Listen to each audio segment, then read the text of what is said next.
So we'd like to welcome Josh Ramsay from, well, we know you from Mariana's Trench, but right now you are currently getting ready to do a solo tour, which you're currently on right now with the Josh Ramsay Show.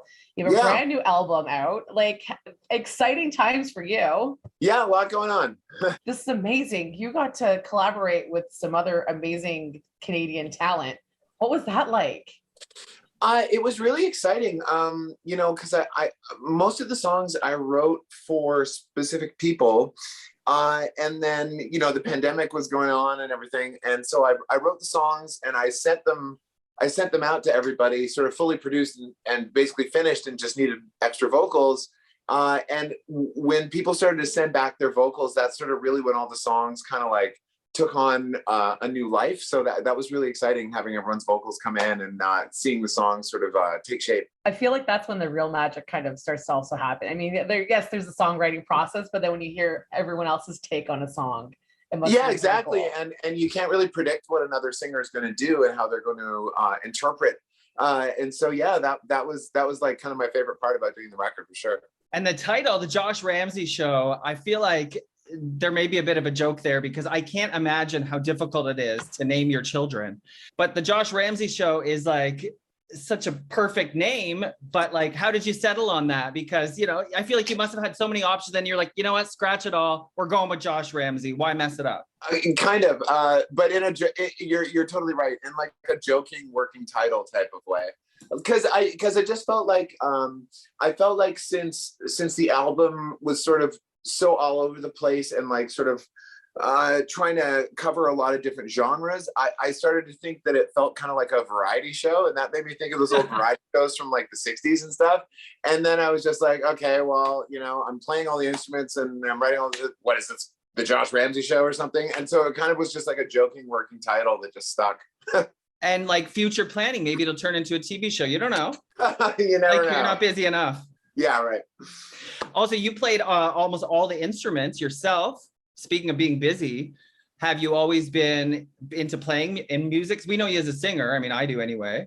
Yeah, I think I learned to play a lot of stuff mostly by necessity, because as a kid, I had access to a recording studio. So I would write songs and then I would be like, oh, I didn't have a band yet. So I would be like, okay, well, this song needs bass. I better figure out how to play bass or whatever.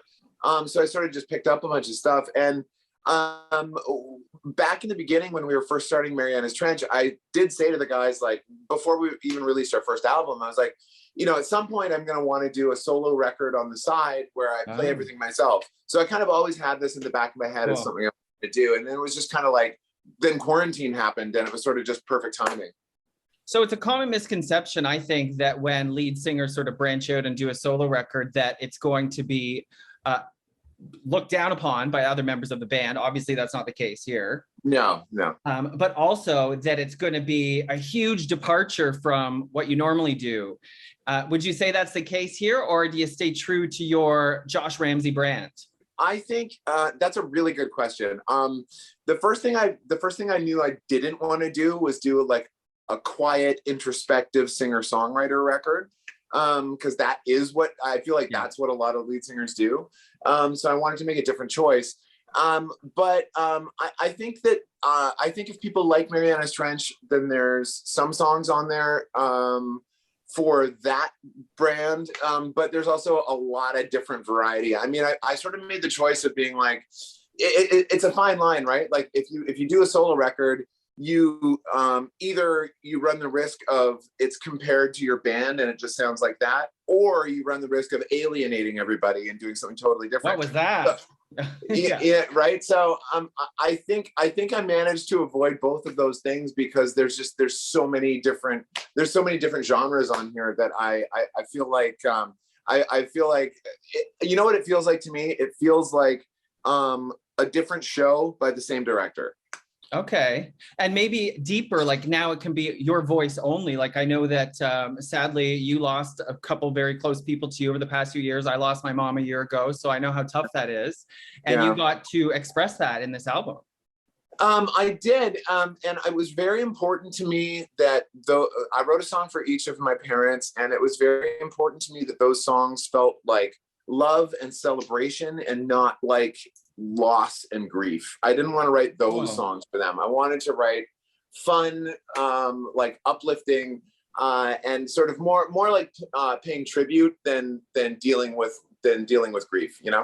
That's great. That's awesome. You know, before the pandemic, you know, even hit, did you have intentions of writing a solo album, or was everything happened and you're like, you know what, this is a great time to do this project? Yeah, like I had always planned on doing it at some point, but you know, being in Mariana's Trench is a full-time job.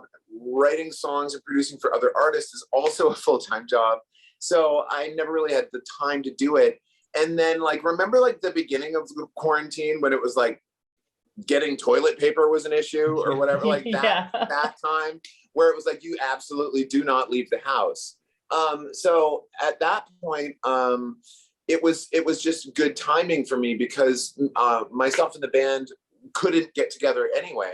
So I was just by myself, and it was just sort of, you know, I could sit around and play video games, or I could lock myself in a room for a year and just make as much music as possible. So I went with that. So that's, you know, taking a really not so great situation, obviously, and turning around and using that time. And it's amazing that you were able to, you know, you found your purpose, right? You found a direction to go in, and everything happened for, I guess, a reason at that time. Yeah, I think the stars sort of aligned for me to do this project. And I also, you know, given the state of the world in the last 2 years, 3 years, it was very important to me to not write a downer record. I wanted to write like a nice feel-good album, because I just feel like, read the room. No one needs a sad record at the moment, you know. So I really wanted to write something that was fun and felt like it sort of felt like a love letter to music in general, because it jumps around to so many different genres and stuff. And I really just wanted it to be a fun listening experience for people. I think that's an important message, because full disclosure, like, and Mariana's Trench has got a lot of fun songs too, but when I'm imagining a Josh Ramsay solo album, I was thinking it was going to be much like moodier and like darker and like that kind of vibe, which is great. So the fact that it's fun, but we still might get a bit of what we expect, it sounds like it's going to be great. Yeah, I mean, I think it's fun. It was certainly fun for me to make. It took me back to when I was a kid. I grew up in a recording studio, and you know, I used to write songs and play all the instruments and stuff, and it actually, in doing this and trying to play around with the different genres and just making a record by myself, it actually just took me back to being a kid again. Like I felt like a teenager again, and it sort of, I know this sounds cheesy, but it sort of like reignited that sort of childlike sense of wonder that I had about music when I was a kid, and it was a really fun sort of time of self-discovery, I guess. I love that you said that, because so many of us, as we get older, we get busy with our lives, we lose that sense of wonder. And so for you to be able to get that back, and, you know, also to do this for yourself, because, you know, like you said, you're working with the band, you're writing for other people, like this was just for you. Yeah, and it really did, the making of it really did feel like an adventure for me. Yeah, it was a time that I will always remember. I mean, I think sort of every album I've written is sort of a scrapbook to a certain time in my life. Yeah, I will definitely look back on this one very fondly.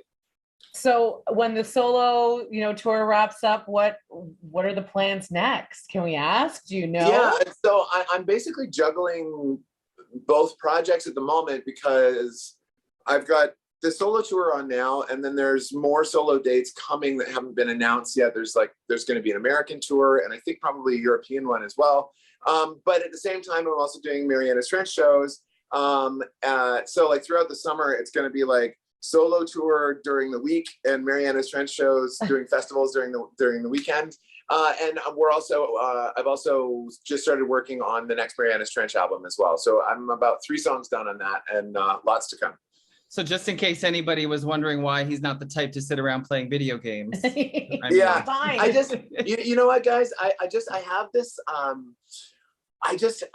if I'm not being creative and doing something creative, I think I might explode. Like I need to be making something all the time, you know, and that's just sort of my jam. There's something about me that's always just a little bit extra, and I can't help it. There's nothing wrong with being extra, and you know what? Just when you're talking about it, you just see there's a glow. There's like this. Oh, I don't know. It's just awesome. Like it's just nice to know that you're so passionate about it, right? I definitely am. So many people lose their passions with stuff throughout life, right? And I think it's important to hold on to them. Yeah, and you know, I think like for me, you know, I think this is what I was put here to do, is to make music, and the fact that I get to do it makes me so grateful every day that this is my job, and I think any day that I get to make and play music is a good day.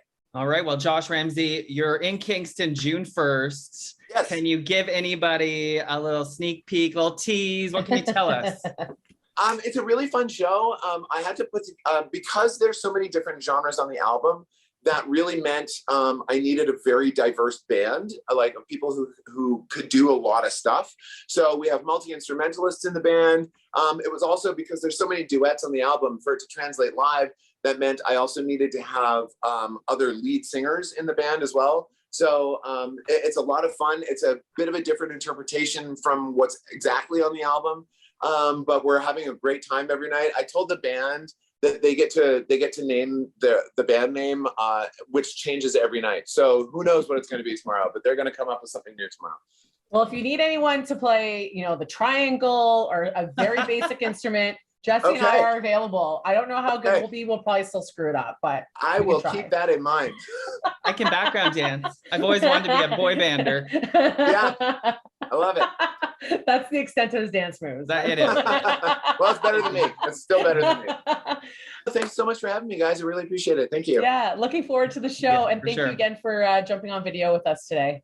Thanks for having me. Take care. Bye, Josh.